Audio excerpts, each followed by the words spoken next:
Oke, selamat sore semua. Halo, selamat sore semua. Ayo, mari kita lihat kiri kanan dulu. Berikan senyum yang terbaik dulu. Puji Tuhan ya. Kita setiap minggu, weekdays kita ketemu, tapi itu tidak boleh menghalangi kita untuk kita memberikan senyum. Ya, kualitas senyum itu setiap hari harus kita nikmati. Puji Tuhan. Ya, hari Minggu yang baru, hari Minggu yang berbeda, hari Minggu yang penuh berkat, hari Minggu yang penuh mujizat. Hari Minggu yang penuh lawatan, hari Minggu dalam lawatan Tuhan, hari Minggu dalam kebersamaan dengan Tuhan di tempat ini, di tempat Anda dalam ibadah ini. Mari kita sama-sama mengalir dalam kehendak Tuhan, mengalir dalam tujuan Tuhan, sampai kita benar-benar menikmati persekutuan yang manis dengan Tuhan Yesus. Saudara, begitu banyak kisah yang kita bisa pelajari, kita bisa lihat di dalam firman Tuhan, saudara. Tadi pagi saya berbicara dengan jemaat di Gold Coast tentang Tuhan tahu proses hidup kita. Bahwa proses itu tidak selamanya air mata, proses itu tidak selamanya penderitaan. Tapi yang pasti dalam setiap proses Tuhan ada di sana. Dalam setiap proses Tuhan sedang meletakkan sebuah tujuan rohani untuk kita. Dan mari saudaraku yang kekasih di dalam Tuhan, kita belajar menangkap apa sesungguhnya yang menjadi proses Tuhan dalam hidup kita. Yang pasti saudara, Alkitab ingin mengatakan kepada kita bahwa tema kehidupan kita bukan persoalan. Tema kehidupan kita bukan proses itu sendiri. Tema kehidupan kita adalah iman di dalam Tuhan yang menjadi dewasa. Sampai kita benar-benar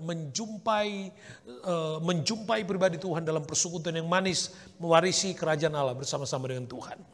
Oke. Saudara, masih di dalam perikop yang sama, pasal yang sama. Tapi saya ingin kita sore hari kita melihat hal yang lain di dalam pembacaan di dalam Injil Matius pasal yang ke-26. Injil Matius pasal yang ke-26. Injil Matius pasal yang ke-26 ayat yang ke-69 dan beberapa ayat setelahnya. Puji Tuhan. Saudara bisa membaca di screen saudara bisa membaca di e-Bible saudara, ya. Dan saudara, kita akan belajar menikmati, menemukan kehendak Tuhan dalam setiap firman Tuhan. Minggu lalu kita bicara tentang perkataan Tuhan adalah perkataan yang hidup dan kekal. Amin saudara. Halo, amin. Puji Tuhan. Sementara itu Petrus duduk di luar halaman, maka datanglah seorang hamba perempuan kepadanya, katanya, "Engkau juga selalu bersama-sama dengan Yesus, orang Galilea itu." Tetapi ia menyangkalnya di depan semua orang, katanya, "Aku tidak tahu apa yang engkau maksud." Ketika ia pergi ke pintu gerbang, seorang hamba lain melihat dia dan berkata kepada orang-orang yang ada di situ, "Orang ini bersama-sama dengan Yesus, orang Nazaret itu." Dan ia menyangkalnya pula dengan bersumpah, "Aku tidak kenal orang itu." Tidak lama kemudian orang-orang yang di situ datang kepada Petrus dan berkata, "Pasti engkau juga salah seorang dari mereka, itu nyata dari bahasamu." Maka mulailah Petrus mengutuk dan bersumpah, "Aku tidak kenal orang itu." Dan pada saat itu berkokoklah ayam. Maka teringatlah Petrus akan apa yang dikatakan Yesus kepadanya, "Sebelum ayam berkokok, engkau telah menyangkal aku 3 kali." Lalu ia pergi keluar dan menangis dengan sedihnya. Saudara yang kekasih di dalam Tuhan, di dalam judul perikop ini diberi judul Petrus menyangkal Yesus. Petrus menyangkal Yesus. Saudara, pada kisah ini kita akan belajar bagaimana dunia melihat kita, atau bagaimana Allah mampu melihat kita, atau bagaimana kita ada pada satu situasi dari kehidupan kita yang kita hidupi setiap hari, dan apa yang Tuhan temukan di dalam hidup kita. Setiap orang memiliki proses yang berbeda. Setiap dari kita memiliki perjalanan dan tujuan Tuhan dengan lainnya masing-masing. Ya. Petrus salah seorang murid Tuhan, seorang murid yang paling dikenal atau murid yang juga disebut sebagai juru bicara dari murid-murid Tuhan. Dia adalah seorang murid yang paling vokal di antara murid-murid yang lain. Dia dikenal sebagai salah seorang murid yang dekat dengan Yesus. Dekat dengan Yesus. Dan saudaraku yang kekasih dalam Tuhan, saking hal-hal yang tadi sampaikan tentang Petrus, saudara, maka ada kisah yang sangat kisah pribadi Petrus yang dikisahkan dalam pasal ini tentang penyangkalan Petrus. Tapi saya ingin berkata kepada saudara, tidak berarti bahwa ketika kita belajar tentang penyangkalan Petrus, lalu kemudian kita mengulangi hal yang sama. Tidak berarti kita belajar tentang Petrus yang menyangkal Yesus, lalu kemudian kita pun ikut-ikutan menyangkal Yesus. Sekalipun potensi itu bisa terjadi, karena kita hidup di dalam ruang kehidupan yang sama dengan Petrus. Ya, kita ada pada potensi yang sama dengan Petrus untuk bisa saja jatuh dalam dosa, ya, menyangkal Yesus, baik secara sadar maupun tidak sadar. Tapi di dalam kisah ini, saudaraku yang kekasih di dalam Tuhan, yang menarik di dalam kisah ini adalah diakhiri dengan ayat yang ke-74 dikatakan, pada saat itu berkokoklah ayam. Lalu teringatlah Petrus, ayat yang ke-75 dikatakan, kemudian teringatlah Petrus apa yang dikatakan Yesus kepadanya, sebelum ayam berkokok engkau telah menyangkal aku 3 kali. Lalu ia pergi keluar menangis dengan sedihnya. Saya suka bagian ini, Alkitab katakan Petrus kemudian sadar dan dia menangis dengan sedihnya. Ini adalah tangisan pertobatan, ya, saya berani katakan demikian, tangisan pertobatan. Sebelum kita lebih jauh tentang kehidupan Petrus, saya ingin kita melihat di dalam pembacaan kita awal tadi, kita belajar tentang kenapa sih sampai Yesus berkata kepada Petrus bahwa sebelum ayam berkokok, engkau akan menyangkal aku 3 kali. Iya, Yesus tahu persis karena dia adalah Allah yang maha tahu. Dia tahu apa yang akan terjadi. Dia mampu melihat dengan jelas apa yang menjadi keputusan hidup kita pada waktu-waktu yang kemudian, yang belum kita hidupi. Lalu yang menarik buat saya adalah ketika Yesus berkata, engkau akan menyangkal aku 3 kali. Saudara, ini tidak saja tentang Petrus yang benar menyangkal Yesus 3 kali, tapi setiap penyangkalan dalam kisah Petrus sebenarnya ada pesan, ada makna rohani di situ, saudara. Yang ingin kita lihat pada hari ini, sebut saja saudara, ketiga pengalaman penyangkalan Petrus itu sebut saja 3 kesempatan, ya. 3 kesempatan di mana kita akan terlihat atau di mana kita akan memperlihatkan kepada dunia, kira-kira begitu. Ya, 3 kesempatan untuk dunia melihat kita, 3 kesempatan untuk orang melihat kita, 3 kesempatan untuk kita memperlihatkan diri kita, baik kepada Tuhan maupun sesama. Saya menggunakan kata memperlihatkan karena pengertiannya adalah artinya kita dengan sengaja menunjukkan diri, ya, dengan sengaja kita menunjukkan diri. Tapi kata yang lain, kita terlihat atau dalam arti tidak dengan sengaja, tapi kemudian dilihat oleh orang lain. Dan keduanya memiliki efek yang berbeda. Sebelumnya saudara, kita lihat dulu di dalam 2 Tawarikh pasal 12 ayat yang ke-6. 2 Tawarikh pasal 12 ayat 6 dan 7. Di sana dikatakan,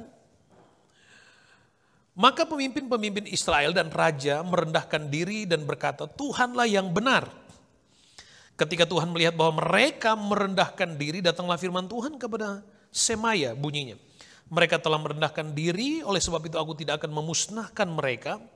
Aku segera akan meluputkan mereka dan kehangatan murkaku tidak akan dicurahkan atas Yerusalem dengan perantaran sisa.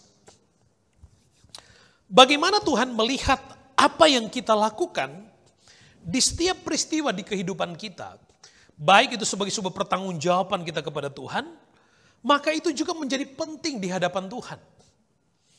Alkitab berkata di dalam kisah di dalam 2 Tawarikh pasal 12, ketika Tuhan melihat mereka merendahkan diri, mereka mengaku dosa, maka Tuhan membuat keputusan untuk kembali memulihkan mereka, untuk tidak jadi menghukum mereka, untuk tidak jadi memusnahkan mereka. Tuhan kembali berbelas kasihan. Jadi bagaimana Tuhan melihat apa yang kita lakukan di dalam peristiwa di kehidupan kita akan menentukan apakah Tuhan berbelas kasihan kepada kita atau di dalam artian sebaliknya Tuhan menghukum kita. Pesan pentingnya adalah Tuhan mampu melihat. Jangan pernah berpikir bahwa apa yang kita buat Tuhan tidak tahu. Jangan pernah berpikir begitu. Tuhan tahu apa yang kita lakukan. 1 Samuel 16 ayat yang ke-7. Tetapi berfirmanlah Tuhan kepada Samuel, janganlah pandang parasnya atau perawakan yang tinggi, sebab aku telah menolaknya. Perhatikan kalimat berikut. Bukan yang dilihat manusia, yang dilihat Allah. Manusia melihat apa yang di depan mata, tetapi Tuhan melihat hati. Sekali lagi, Tuhan tidak saja mampu melihat sebuah peristiwa, tapi Tuhan mampu melihat hati kita. Dan bagaimana Allah melihat kita sama sekali berbeda dengan bagaimana manusia menilai dan melihat kita. Jadi sekali lagi, tidak ada yang dapat kita sembunyikan di hadapan Tuhan. Hal yang terbaik yang harus kita lakukan adalah, udah, ini aku, segenap hidupku, kuserahkan, kupersembahkan kepada Tuhan. Itu yang terbaik. Nah, kembali kepada 3 kehidupan dalam peristiwa penyangkalan Petrus yang kita bisa belajar sesuatu di sana. Sekali lagi, ketika kita mempelajari peristiwa penyangkalan Petrus tidak berarti kemudian kita menyangkal Yesus. Ketika kita belajar tentang penyangkalan Petrus, kita tidak berarti kita kemudian ikut-ikutan menyangkal Yesus, tidak. Tapi kita lihat, saudara. Mulai kembali pada Matius pasal 26 ayat 69. Sementara itu Petrus duduk di luar halaman. Saudara, waktu itu ketika Yesus kemudian ditangkap di Bukit Zaitun, Yesus ditangkap dan murid-murid yang lain semua pada kocar kacir. Bahasa Inggrisnya itu apa? Bisa terjemahkan ya. Kocar kacir, saudara. Berlarian pergi entah kemana. Nah, lalu saudara yang menarik, Petrus dikisahkan ketika Yesus ditangkap, Petrus masih ikut Tuhan. Masih mengikuti Tuhan. Dan secara diam-diam kemudian dia ingin mengikuti Yesus itu dibawa kemana dan diapain di sana. Ya. Semangatnya sudah benar. Saya mau iring Yesus. Saya mau iring Yesus. Semangatnya sudah benar. Mau ikut Tuhan. Tapi pada bagian pertama, Alkitab ceritakan, satu waktu ketika Petrus duduk di luar halaman. Ingat tujuannya mau lihat Yesus di mana diapakan. Pada waktu dia sedang duduk di luar halaman dekat-dekat dengan mungkin melihat Yesus dari jauh. Maka datanglah seorang hamba perempuan kepadanya, katanya, engkau juga selalu bersama-sama dengan Yesus orang Galilea itu. Saudara, saya ingin mengelompokkan pengalaman ini sebagai pengalaman privat dari Petrus. Di mana dia dengan sengaja sendirian, berada jauh-jauh, berada di luar halaman. Saudara, dia sendirian di situ. Tapi kemudian tiba-tiba dia dikagetkan dengan Alkitab katakan, di tempat sendirian di luar halaman, Alkitab katakan, datanglah seorang hamba perempuan. Berkata kepada engkau juga selalu bersama-sama dengan Yesus orang Galilea itu. Tiba-tiba sudah di tempat privat di mana dia sendirian. Seorang hamba perempuan datang menuding dan berkata, kamu pasti pengikut Yesus. Saudara, saya ingin langsung kita bicara tentang pemaknaan spiritualnya. Seorang hamba perempuan, mungkin secara sosial, pada konteks zaman pada waktu itu di mana level sosial itu sangat menyolok, di mana ada strata hamba, ya, ada strata hamba, budak, ya, aristokrat, bangsawan dan lain-lain. Nah, di sini kan hanya seorang hamba perempuan. Di terjemahan yang lain dikatakan a maid. Atau kita coba menggunakan dalam bahasa kita di mana level sosialnya nggak tinggi-tinggi banget. Level sosialnya nggak tinggi-tinggi banget. Bukan siapa-siapa dalam tanda petik. Tapi kemudian saudaraku yang kekasih, dia datang dan dia menuding Petrus berkata, kamu juga pasti pengikut Yesus. Di tempat yang tersembunyi, di tempat yang hanya sendirian. Bukan di depan publik. Saudara, hal ini menggambarkan tentang, atau saya katakan begini, jangan pernah meremehkan apa yang sederhana. Jangan pernah meremehkan apa yang sedikit. Jangan pernah meremehkan hal-hal umum di sekitar kita yang kita kemudian kita nggak anggap itu kemudian akan berdampak dalam kehidupan rohani kita. Tanpa kita sadar ada begitu banyak peristiwa yang kita anggap kecil, sedikit, nggak berpengaruh bahkan, tapi itu justru berdampak dalam kehidupan rohani kita. Pada konteks kisah yang pertama dalam penyangkalan Petrus, pada waktu seorang perempuan, seorang hamba perempuan menuding Petrus, dia katakan, kamu pasti pengikut Yesus. Alkitab katakan di saat itu, bukan oleh seorang pejabat penting, bukan dalam sebuah peristiwa penting, bukan di tengah kerumunan yang banyak, Petrus menyangkal Yesus. Dia katakan, aku tidak kenal orang itu. Saudara, di dalam konteks hidup kita, sekali lagi di dalam konteks hidup kita, bahwa sesungguhnya ada banyak peristiwa di kehidupan kita di mana Alkitab ini menceritakan begini. Banyak peristiwa di kehidupan kita jika kita tidak hati-hati kita bisa jatuh. Atau mungkin berdasarkan konteks kisah Petrus, jika kita tidak hati-hati kita bisa menyangkal Yesus tanpa kita sadar. Dengan argumentasi, wah cuman gitu kan gak apa-apa. Udah biasa kok, di lingkungan sosial itu biasa. Cuman bercanda, cuman sedikit, bukan maksud saya seperti itu.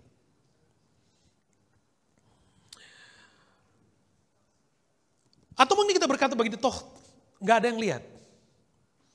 Cuma dia yang menuding saya. Toh bukan di depan publik, gak apa-apa. Sehingga kita berusaha kemudian berdalih, gak ada yang lihat. Kemudian kita membangun kekuatan psikologis kita untuk memberikan ketenangan di dalam diri kita. Seolah-olah tidak ada yang terjadi. Ini adalah gambaran tentang situasi yang kita anggap sederhana. Situasi yang kita tidak anggap penting, tapi bisa membuat kita jauh dari Tuhan.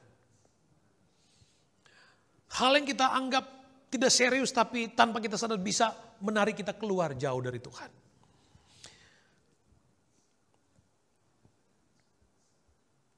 Saudara yang kekasih dalam Tuhan. Pernyataan ini, pernyataan seorang hamba perempuan itu jelas. Kamu seorang pengikut Yesus. Kalau dalam hal yang kecil sedikit sederhana tersembunyi ini kita mulai kehilangan keberanian untuk mengakui Yesus. Alkitab katakan kalau engkau malu mengakui aku, maka aku pun akan tidak mengakui engkau. Itu ada konteksnya. Jika pertanyaan ini datang kepada saudara, apakah kita malu mengakui Yesus di dalam ruang yang privat, sederhana, simple, sedikit? Apa kita malu? Mungkin awal yang ada di dalam pikiran dari Petrus adalah, nggak apa-apa, toh juga cuman dia, bukan siapa-siapa. Mungkin juga Petrus punya argumentasi yang sama, punya pikiran yang sama dengan kita, nggak apa-apa, bilang aja begitu. Pokoknya biar dia diam, kira-kira begitu, biar dia diam.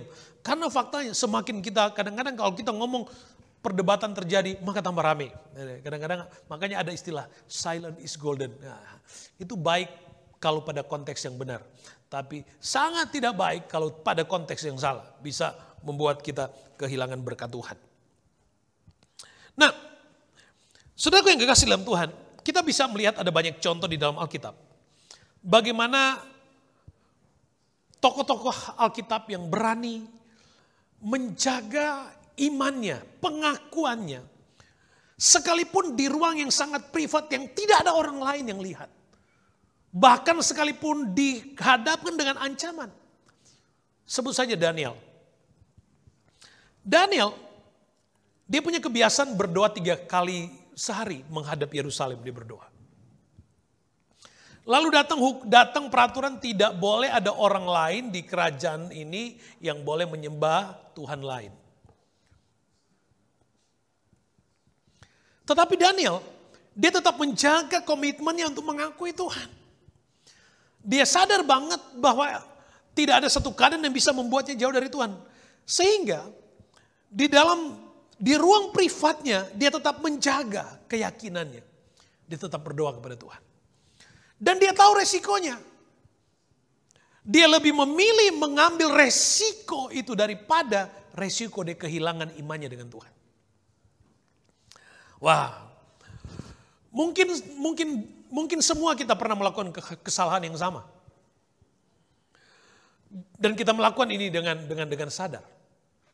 Karena kita berpikir teman saya nggak lihat, pendeta saya nggak lihat, tetangga saya nggak lihat, suami atau istri saya nggak lihat, nggak ada yang tahu. Tapi di ruang yang sangat privat seperti itu, ingat Tuhan sanggup melihat kita. Sehingga kita harus benar-benar mampu mempertanggungjawabkan. Ingat, kita sedang belajar tentang Petrus yang menyangkal Yesus, tapi tidak berarti kita juga menjadi penyangkal seperti Petrus. Sekalipun kita punya potensi yang sama untuk bisa menyangkal Yesus. Tapi seharusnya kita tidak boleh menyangkal Yesus, sekalipun di ruang yang hanya kita sendirian pikirnya.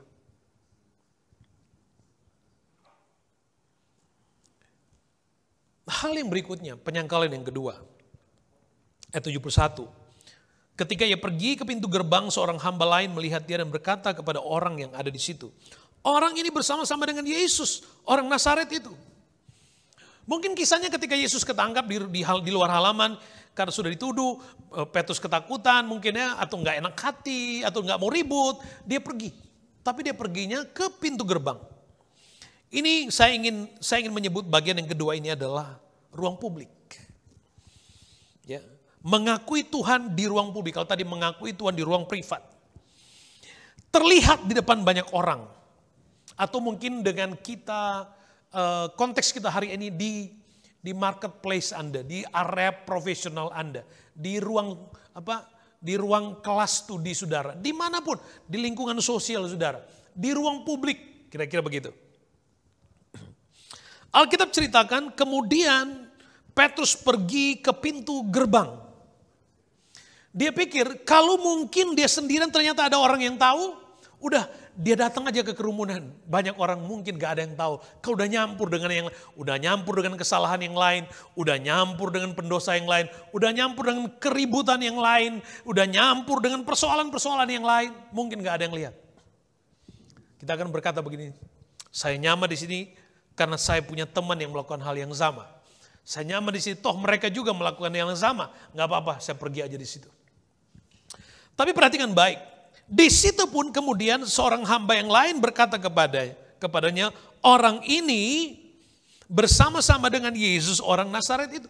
Pada bagian ini tidak saja menuding Petrus lagi, tapi dia sudah mengatakan kepada halayak lain, pada orang banyak, hey, ini juga Petrus, dia adalah salah seorang pengikut dari Yesus. Saudara, di zaman itu, di depan pintu gerbang itu bukan sekedar baliho terpampang di zaman kita, welcome to Gold Coast, gitu kan? Bukan. Di zaman itu pintu gerbang itu saudara menjadi pusat dari aktivitas sosial, ya, aktivitas bisnis, orang tukar, dagang di situ. Dan tidak hanya itu menjadi ruang peradilan di situ.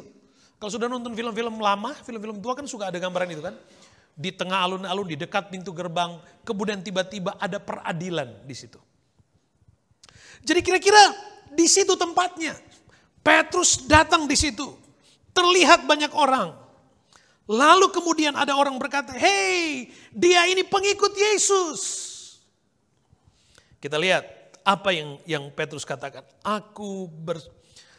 Ia menyangkal pula dengan bersumpah, aku tidak kenal dia.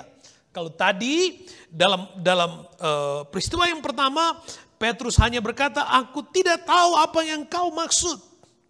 Menyangkalnya, aku nggak tahu apa yang kau maksud. Eskalasi dari penyangkalannya bertambah.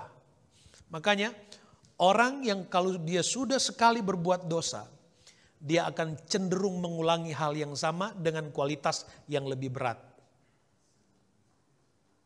Hati-hati. Makanya Petrus di depan publik, kemudian ada orang katakan dia pasti pengikut Yesus.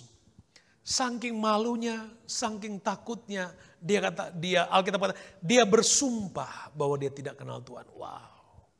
Hei, tapi sekali lagi, saya tidak sedang mengatakan kepada Anda untuk belajar kalau cara menyangkal yang terbaik adalah menyangkal seperti Petrus. Bukan itu pesan pentingnya, bukan. Kalau kita belajar penyangkalan Petrus tidak berarti kita harus menyangkal seperti Petrus, tidak.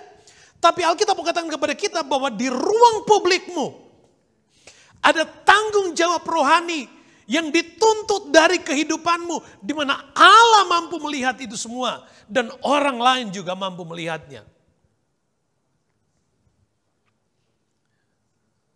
Saudara yang kasih di dalam Tuhan, ada persoalan-persoalan mungkin banyak kali kan kita kalau ada persoalan, kalau kita ketemu keluarga, manis-manis keluarga gitu kan, ketemu, halo Bapak Ibu apa kabar, baik, tapi nggak tahu di rumah habis berantem mereka.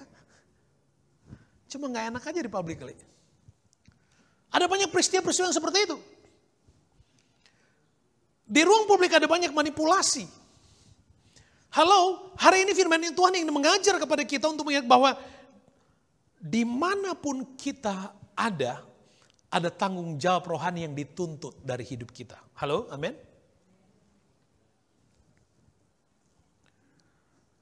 Ingat, kemudian eskalasi dari penyangkalan Petrus semakin tinggi. Pada bagian pertama, kita masih melihat bagaimana orang melihat, Tuhan melihat, ya.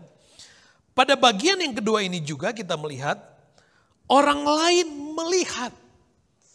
Hamba ini katakan, "Hei, dia ini pengikut Yesus juga." Ada banyak orang matanya mengarah kepada kita. Di depan pintu gerbang, di hadapan para tokoh, di hadapan para pemuka mungkin, ya. Di kerumunan orang banyak. Itu bicara tentang ruang publik hidup kita. Di mana kita ada. Di mana saudara ditanam oleh Tuhan. Makanya saudara, pelayanan itu bukan cuma di gereja. Pelayanan itu bukan cuma di gereja. Pelayanan itu bukan cuma pas Hope, pas FOG gitu kan. Enggak, pelayanan itu di mana saja. Dan dimanapun, kapanpun. Dengan siapapun. Halo? Amin. Itu pelayanan.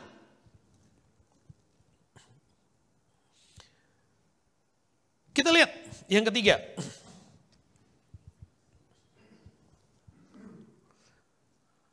Yang ketiga, ayat 73 dan 74. Tidak lama kemudian orang-orang yang ada di situ datang kepada Petrus dan berkata, "Pasti engkau juga salah seorang dari mereka."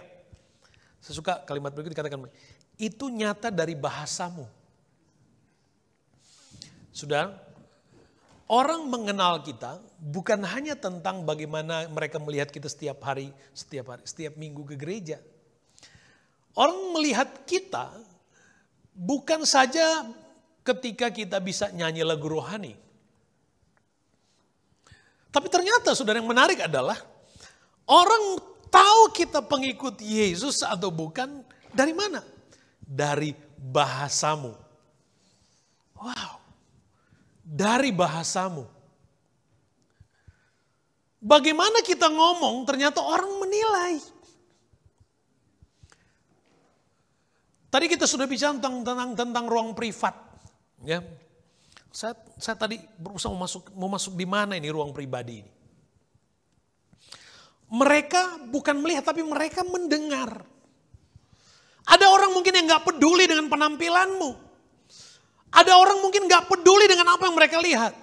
Tapi mereka perhatikan apa yang Anda ucapkan. Nah, banyak kali kan kita suka membalik-balik tuh. Yang penting terlihat mantap. Toh juga nggak ada orang yang tahu kalau kita ngomong apa. Tapi ternyata faktanya ada orang yang hanya menunggu Anda ngomong apa, gitu loh. Makanya saya suka bilang, hati-hati dengan bagaimana kita mendengar, hati-hati dengan bagaimana kita bicara. Nah, saudaraku yang kekasih di dalam Tuhan, dan pada bagian ini pun Alkitab berkata, mulailah Petrus mengutuk dan bersumpah. Semakin tinggi eskalasi dari penyangkalan Petrus. Kalau tadi mungkin orang hanya menuding, wah saya lihat kamu kemarin ke gereja, kamu pasti pengikut Yesus. Dia bilang, oh itu bukan saya, itu orang yang hanya mirip dengan saya. Atau saya cuma nganterin istri, nganterin suami, nganterin anak-anak. Bukan saya itu.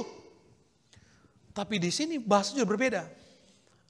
Itu karena bahasamu, dia nggak bisa sembunyi lagi. Dari bahasamu kita tahu, nggak bisa sembunyi lagi. Dan karena semakin terpojok, saudara, Alkitab katakan, lalu Petrus mengutuk dan bersumpah. Wah, tambah parah penyangkalannya.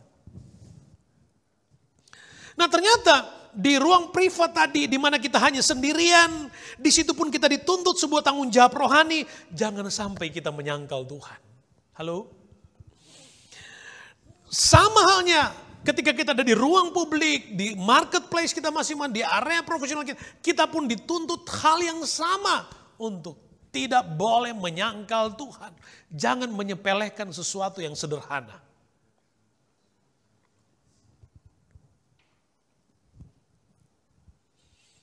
Dan hati-hati dengan mulutmu.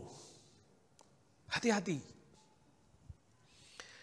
Dan saya bersyukur kepada Tuhan karena di komunitas kita, baik Gold Coast maupun Brisbane, kita memiliki moto yang clear, yang jelas, strong community, strong faith. Seharusnya saya nggak ngomong, biar saudara ngomong ya.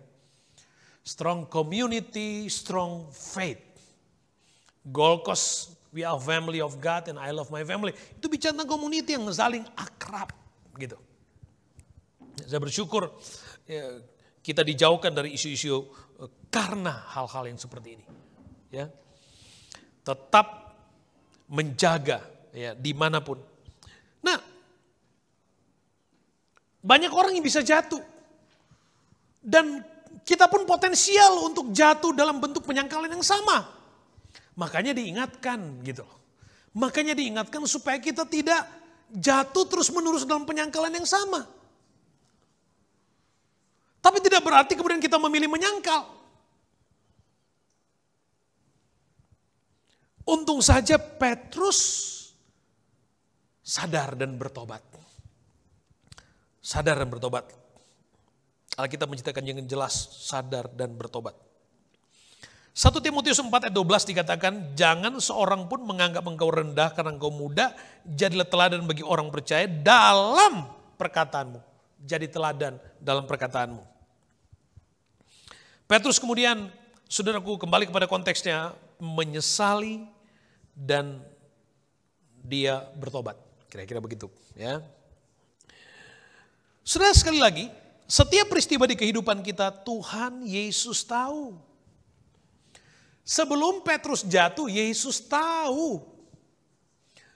Dalam kemahatauan Tuhan, di dalam perjalanan hidup, di situ ada potensi untuk kita memuliakan Tuhan atau kita menyangkal Tuhan. Makanya topik khotbah saya hari ini, menyangkal atau memuliakannya.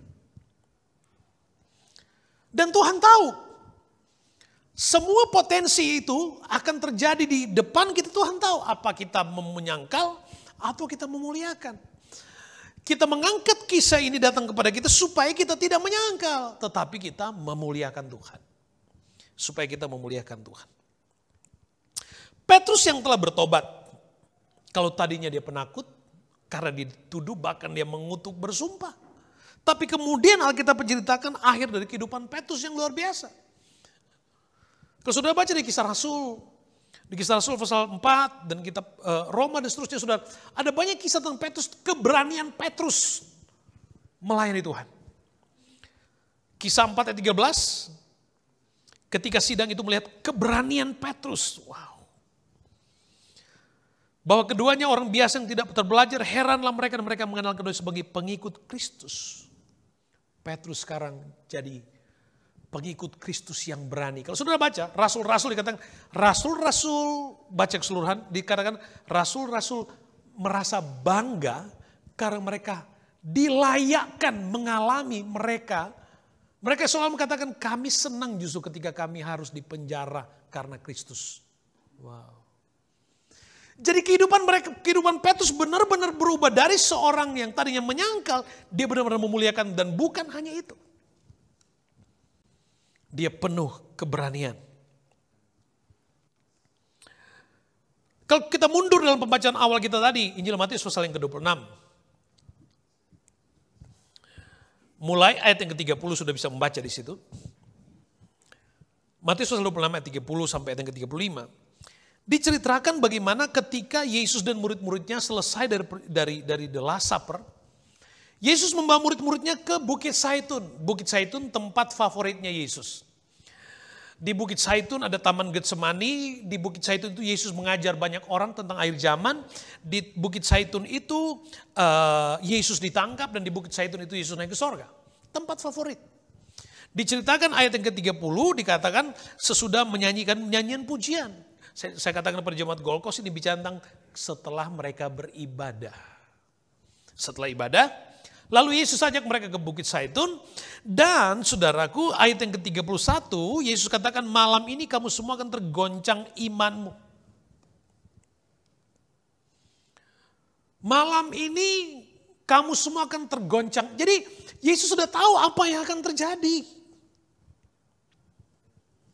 Di Injil Lukas katakan, tetapi aku berdoa supaya engkau tidak jatuh.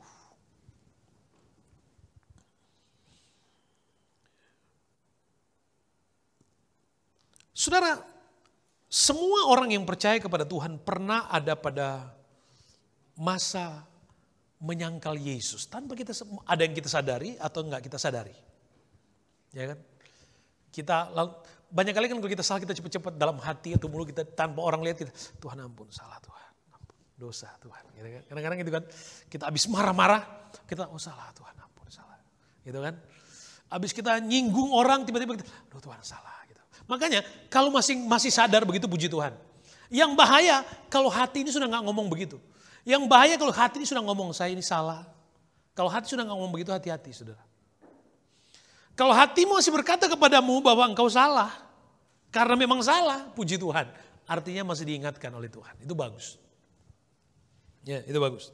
Yang bahaya kalau merasa yang benar cuma dia dan Tuhan. Saudara, Yesus berkata kepada murid-murid, kamu akan tergoncang imanmu. Petrus katakan, Tuhan kalau yang lain tergoncang aku enggak.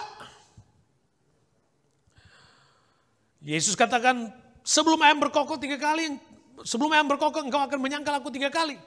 Petrus lagi bilang Petrus kembali katakan, sekalipun aku harus mati karena engkau, aku tidak akan menyangkalmu. Lalu Alkitab katakan, dan murid-murid yang lain pun mengatakan hal yang sama. Jangan tuding dulu Petrus. Murid yang lain juga melakukan hal yang sama. Ternyata semua menyangkal Yesus. Waktu Yesus ditangkap semua pada kocar-kacir. Tolong diterjemahkan. Lari. Mas ternyata masih mending Petrus loh. Saya mau ikut Yesus. Dia gagal di dalam ujian. Tapi dia masih bertobat kemudian. Dan karena alasan ini Yesus masih tetap menjaga apa yang menjadi nubuat Yesus buat Petrus. Petrus kemudian di dalam pembacaan Alkitab dikatakan Petrus dari Kefas jadi Petrus menjadi batu yang besar. Di atas batu karang ini aku akan mendirikan jemaatku. Dia menjadi seorang pemimpin. Matius pasal 16 ayat 18-19. Dia dinubuatkan menjadi seorang pemimpin. Sehingga Petrus disebut sebagai paus yang pertama. Dia dihormati sebagai paus yang pertama oleh saudara-saudara kita dari gereja Katolik. Bahkan kuburannya di gereja Basilika kalau nggak salah, ya, dibangun di atas kuburannya Basilika, gereja terbesar, saudara. Ya.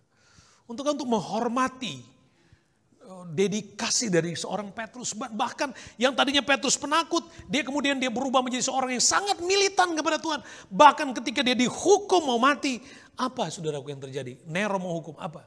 Dia pilih apa? Bukan dihukum seperti Yesus. Dia bilang, kalau Yesus disalib kepala di atas, saya mati salib kepala di bawah. Wow.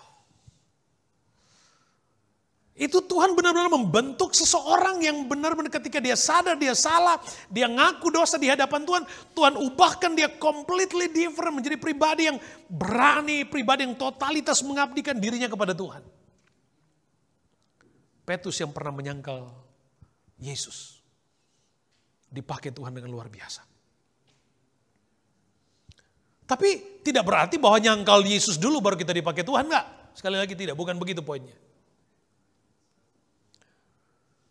Poin pentingnya adalah bagaimana kita sadar ada momen dalam kehidupan kita di mana kita harus bertanggung jawab di sana. Baik ketika kita hanya sendirian atau kita hanya dengan keluarga, dengan banyak orang, dimanapun, termasuk apa yang kita ucapkan. Di situ ada pertanggungjawaban rohani. Saya banyak kali tuh, kalau saya ingat semua itu Tuhan ampun, salah, banyak dosa. Kita pernah jatuh dalam kesalahan di sana.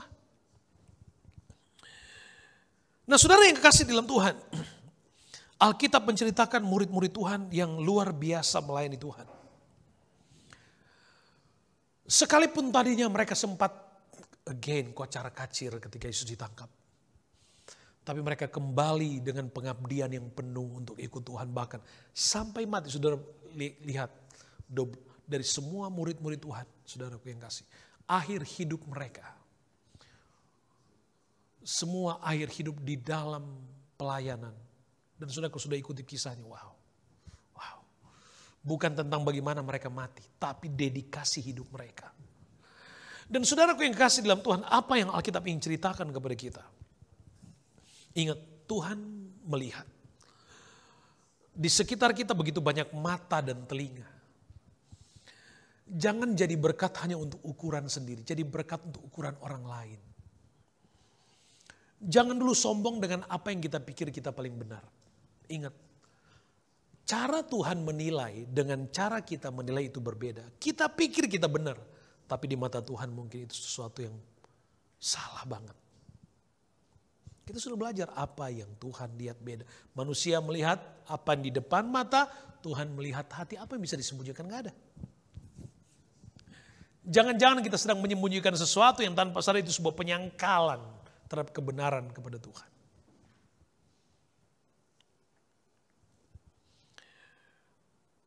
Akhirnya kita sampai kepada ayat favorit kita. Kisah Rasul pasal 4 ayat 29. Katakan amin saudara. Kisah Rasul 4 ayat 29. Dan sekarang ya Tuhan, lihatlah bagaimana mereka mengancam kami. Dan berikanlah kepada hamba-hambamu ini keberanian untuk memberitakan firman-Mu. Memberitakan firman tidak berarti hanya pegang Alkitab kemudian berkhotbah. No. Memberitakan firman itu juga tentang bagaimana kita bersikap di ruang privat, di ruang publik, di ruang pribadi kita. Tentang apa yang kita ucapkan. Saudara yang kekasih di dalam Tuhan, ingat. Alkitab berkata, Yesus berkata bahwa ada saatnya iman kita diuji. Alkitab katakan, imanmu akan tergoncang. Kita bisa saja tergoncang, tapi tidak berarti kemudian bahwa kemudian kita jatuh dalam goncangan itu, bukan? Kalau Yesus berkata malam ini imanmu akan tergoncang oleh karena aku, tidak berarti bahwa kegoncangan itu membuat kita jatuh, bukan? Bahwa benar proses itu harus terjadi, bahwa kegoncangan itu akan terjadi, tapi pilihlah kemenangan. Pilihlah memuliakan Tuhan daripada kita menyangkalinya. Itu yang Yesus ingin katakan kepada kita. Bahwa di dalam setiap peristiwa di kehidupan kita, di mana ada potensi yang membuat kita bisa menyangkal atau memuliakan. Dan kalau kita diberikan kemampuan untuk bisa memutuskan, memuliakan Tuhan, lakukan untuk memuliakan Tuhan. Jangan berargumentasi hanya untuk menyenangkan pikiran dalam pembenaran diri sendiri, untuk menolak itu. Kalau saya katakan tadi, saya takut jangan sampai justru kita menyangkal Tuhan hanya untuk mempertahankan kebenaran diri sendiri.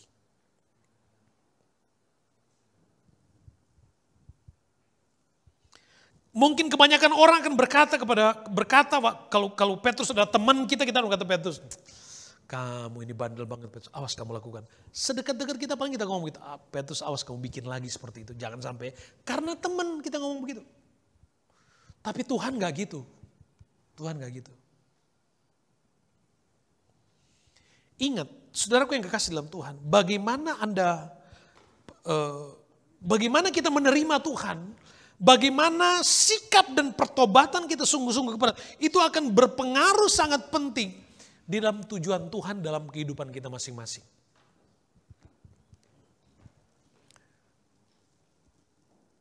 Mari saudaraku yang kasih dalam Tuhan, bangun kehidupan rohani. Kalau kita bisa memuliakan Tuhan, muliakan Tuhan. Kalau kita masih bisa memutuskan apa yang terbaik untuk hidup kita memuliakan Tuhan, lakukan itu. Biar Tuhan dimuliakan di setiap peristiwa di kehidupan kita, dimanapun, kapanpun. Karena Tuhan mampu melihat kedalaman hati kita. Orang lain melihat kita bukan hanya apa yang terlihat, tapi mereka mendengar apa yang kita ucapkan. Kita bangkit berdiri bersama.